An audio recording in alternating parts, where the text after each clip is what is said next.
La scène se déroule au rez-de-chaussée de la tour Watteau, l'un des emblèmes du quartier nîmois de Pisevin. 10 sur 1, troisième. Clap. Intérieur jour, Action! dans le bureau d'une administration reconstituée pour l'occasion. Intissar, une jeune fille d'une vingtaine d'années, aide un couple de retraités à remplir un formulaire. C'est pour ça qu'on est venu vous voir.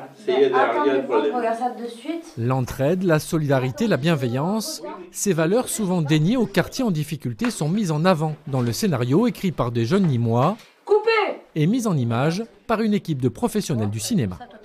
La première question que j'aurais posée quand on a tourné, avant d'écrire, c'est qu'est-ce qui vous dérange le plus dans le quartier? C'est quand on parle mal de nous.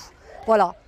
Ça, c'est la première question que j'aurais posée, c'est quand on parle mal de nous, quand on parle mal du quartier. J'ai dit, on va écrire une histoire où on parle bien du quartier. Voilà. Zora, Soukaina, Caïs, Youmnidou et les autres sont lassés de la mauvaise réputation de Pisevin. La plupart d'entre eux a toujours vécu dans le quartier et s'y sent bien, malgré la réalité du trafic de drogue et des règlements de compte.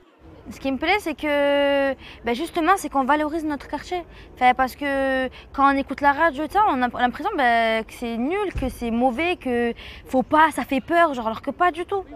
Âgés de 14 à 18 ans, au début du projet, il y a 3 ans, les jeunes se sont emparés du sujet, soutenus par plusieurs associations impliquées dans la vie locale. Ils ont écrit le scénario pour le groupe initial, ils tournent le film, il y en a aussi derrière la caméra, il y en a qui vont assister la personne qui fait le son, qui vont assister la réalisatrice. Donc ils sont à tous les postes et ça va peut-être créer des vocations. On n'a jamais lâché et du coup on a réussi. Et du coup voilà, le tournage ça a tourné et c'était vraiment génial, c'était incroyable. Après 5 jours de tournage au pied des tours, l'aventure humaine du film intitulé La face cachée se termine. La première projection de ce court-métrage d'une 30aine de minutes est attendue impatiemment dans le quartier.